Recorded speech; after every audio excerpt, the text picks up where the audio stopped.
ಹರಿಸಬೇಕು ಅನ್ನುವಂಥ ಏನು ಸಮಿತಿಯ ತೀರ್ಮಾನ ಏನಿದೆ, ಆದೇಶ ಏನಿದೆ, ಅದಕ್ಕೆ ವಿರೋಧವನ್ನು ವ್ಯಕ್ತಪಡಿಸ್ತಾ ಕನ್ನಡ ಪರ ಸಂಘಟನೆಗಳು ಪ್ರತಿಭಟನೆಯನ್ನು ಮಾಡ್ತಾ ಇದ್ದಾವೆ. ಈಗ ಪ್ರವೀಣ್ ಶೆಟ್ಟರು ಕೂಡ ಈಗ ಪ್ರತಿಭಟನೆಯನ್ನು ಮಾಡ್ತಾ ಇರುವಂಥದ್ದು. ಕಾವೇರಿ ನಮ್ಮದು, ರಕ್ತ ಕೊಟ್ಟೆವು, ನೀರು ಬಿಡೋಲ್ಲ. ಯಾಕಂದರೆ ಈಗ ಬರಗಾಲದ ಪರಿಸ್ಥಿತಿ, ನಮಗೆ ನೀರಿಲ್ಲ, ಈ ಥರದ ಪರಿಸ್ಥಿತಿಯಲ್ಲಿ ನಾವು ತಮಿಳುನಾಡಿಗೆ ನೀರು ಬಿಡಿ ಅನ್ನುವಂಥ ಆದೇಶ ಏನಿದೆ ಅದು ಒಪ್ಪೋದಕ್ಕೆ ಸಾಧ್ಯ ಇಲ್ಲ. ಸರ್ಕಾರ ಸರಿಯಾದಂಥ ವಾದ ಮಾಡಬೇಕು ಅನ್ನುವಂಥ ಆಕ್ರೋಶವನ್ನು ಕನ್ನಡ ಪರ ಸಂಘಟನೆಗಳು ವ್ಯಕ್ತಪಡಿಸ್ತಾ ಇರುವಂಥದ್ದು. ಈಗ ಶೆಟ್ಟರ್ ನೇತೃತ್ವದಲ್ಲಿ ಈಗ ಮೈಸೂರು ಬ್ಯಾಂಕ್ ಸರ್ಕಲ್ನಲ್ಲಿ ಪ್ರತಿಭಟನೆ ನಡೀತಾ ಇದೆ. ಈಗ ನಮ್ಮ ಜೊತೆಗೆ ಪ್ರವೀಣ್ ಶೆಟ್ಟರ್ ಇದ್ದಾರೆ, ಅವ್ರನ್ನ ಮಾತಾಡಿಸ್ತಾ ಹೋಗ್ತೀನಿ. ಸರ್ ನಮಸ್ಕಾರ.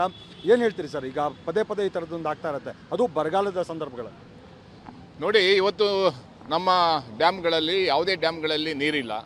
ಇಂಥ ಸಂದರ್ಭದಲ್ಲಿ ಮಳೆ ಸಮೇತ ಇನ್ನೂ 20 ಭಾಗ ಮಳೆ ಬಂದಿಲ್ಲ. ಇಂಥ ಸಂದರ್ಭದಲ್ಲಿ ಏನು ಕಾವೇರಿ ನಿರ್ವಹಣಾ ಮಂಡಳಿ ನೀರನ್ನು ಬಿಡಿ ಅಂತ ಕೇಳ್ತಾ ಇರೋದು ಕನ್ನಡಿಗರಿಗೆ ಮಾಡ್ತಾ ಇರುವಂಥ ಮರಣ ಶಾಸನ ಅಂದರೆ ತಪ್ಪಾಗಲ್ಲ. ಆದ್ದರಿಂದ ಯಾವುದೇ ಕಾರಣಕ್ಕೂ ಸರ್ಕಾರ ನೀರನ್ನು ಬಿಡಬಾರ್ದು ಅನ್ನುವಂಥ ಒತ್ತಾಯವನ್ನು ನಾವು ಮಾಡ್ತಾ ಇದ್ದೀವಿ. ಒಂದು ಪಕ್ಷ ನೀರು ಬಿಟ್ಟಿದ್ದೇ ಆದರೆ ಈ ರಾಜ್ಯದಲ್ಲಿ ದೊಡ್ಡ ಹೋರಾಟದ ಕ್ರಾಂತಿ ಆಗುತ್ತೆ.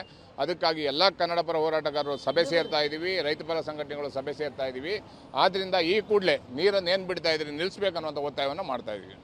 ಅದರ ಮುಂದಿನ ಹೋರಾಟ ಯಾವ ರೀತಿಯಾಗಿರುತ್ತೆ ಅಂತ ಸರ್? ಈಗ ಬೇರೆ ಬೇರೆ ಸಂಘಟನೆಗಳು, ಅಂದರೆ ನೀವು ಇಲ್ಲಿ ಮಾಡ್ತಿದ್ರಿ, ಶಿವರಾಮೇಗೌಡರು ಬೇರೆ ಕಡೆ ಮಾಡ್ತಿದ್ದಾರೆ, ವಾಟಾಳವರು ಬೇರೆ ಕಡೆ, ನಾರಾಯಣಗೌಡರು ಬೇರೆ ಕಡೆ, ಕನ್ನಡ ಸಂಘಟನೆಗಳು ಒಟ್ಟಾಗಿ ಏನಾದರೂ ದೊಡ್ಡ ಮಟ್ಟದಲ್ಲಿ ಹೋರಾಟ ಮಾಡೋದು? ಖಂಡಿತವಾಗಲೂ ಹಿರಿಯ ಹೋರಾಟಗಾರರ ಅಂತ ವಾಟಾಳ್ ನಾಗರಾಜ್ ಅವರ ಜೊತೆಯಲ್ಲಿ ಸಭೆಯನ್ನು ಕರೆಯೋದ್ರ ಮುಖಾಂತರ ಈ ಹೋರಾಟವನ್ನು ತೀವ್ರ ಸ್ವರೂಪಕ್ಕೆ ತಗೊಂಡೋಗುವಂಥ ಕೆಲಸವನ್ನು ನಾವು ಮಾಡ್ತೀವಿ. ಕರ್ನಾಟಕ ಬಂದ್ ಕರೆ ಕೊಡಲಿಕ್ಕೆ ಯೋಚನೆಯನ್ನು ನಾವೆಲ್ಲರೂ ಸಹ ಮಾಡ್ತೀವಿ ಅನ್ನುವಂಥ ಎಚ್ಚರಿಕೆಯನ್ನು ಕೊಡ್ತಾ ಇದ್ದೀವಿ. ಇಲ್ಲಿ ತನಕ ರಾಜ್ಯ ಸರ್ಕಾರ ಕೋಟಿ ಹಣವನ್ನು ಸುಪ್ರೀಂ ಕೋರ್ಟ್ಗೆ ಹಣವನ್ನು ಖಾಲಿ ಮಾಡಿದೆ. ಆದರೆ ಇಲ್ಲಿ ತನಕ ಯಾವುದೇ ನ್ಯಾಯ ಕನ್ನಡಿಗರಿಗೆ ಸಿಕ್ಕಿಲ್ಲ. ಈ ಕೇಂದ್ರ ಸರ್ಕಾರನೂ ಸಹ ಒಂದು ಕಣ್ಣಿಗೆ ಬೆಣ್ಣೆ ಒಂದು ಕಣ್ಣಿಗೆ ಸುಣ್ಣವನ್ನು ಎರಚೋದ್ರ ಮುಖಾಂತರ ಕನ್ನಡಿಗರಿಗೆ ನಿರಂತರವಾಗಿ ಅನ್ಯಾಯ ಮಾಡ್ತಾ ಇದೆ ಅಂದರೆ ತಪ್ಪಾಗಲ್ಲ ಅನಿಸುತ್ತೆ. ನಮ್ಮ ರಾಜಕಾರಣಿಗಳು, ನಮ್ಮ ಲೋಕಸಭಾ ಸದಸ್ಯರು ಸಹ ನಿದ್ದೆಯನ್ನು ಮಾಡ್ತಾ ಇದ್ದಾರೆ, ನಿದ್ದೆಯನ್ನು ಇನ್ನೂ ಎದ್ದಿಲ್ಲ ಅನ್ನುವಂಥದ್ದು ನಮ್ಮ ಅನಿಸಿಕೆ. ಪ್ರಮುಖವಾಗಿ ಏನು ಕಾರಣ ಇರ್ಬೋದು ಸರ್ ಈ ಥರದೊಂದು ಆದೇಶಕ್ಕೆ ನಮ್ಮ ರಾಜ್ಯದ ನಿರ್ಲಕ್ಷ್ಯ, ನಮ್ಮ ಅಧಿಕಾರಿಗಳ ನಿರ್ಲಕ್ಷ್ಯ, ಆಮೇಲೆ ಬಗ್ಗೆ ಕಳಕಳಿ ಕಮ್ಮಿ ಇರೋದ್ರಿಂದ ನಮ್ಮ ರಾಜಕಾರಣಿಗೆ ಈ ರೀತಿ ನಿರಂತರವಾಗಿ ಅನ್ಯಾಯ ಆಗ್ತಾ ಇದೆ ಅಂದರೆ ತಪ್ಪಾಗಲ್ಲ ಅನಿಸುತ್ತೆ. ಪ್ರವೀಣ್ ಶೆಟ್ಟರ್ ಹೇಳ್ತಾರೆ, ಒಟ್ಟಾರೆಯಾಗಿ ಬೆಂಗಳೂರು, ರಾಮನಗರ, ಮಂಡ್ಯ, ಮೈಸೂರು ಭಾಗದಲ್ಲಿ ರೈತರ ಆಕ್ರೋಶ ಜಾಸ್ತಿ ಆಗ್ತಾ ಇದೆ.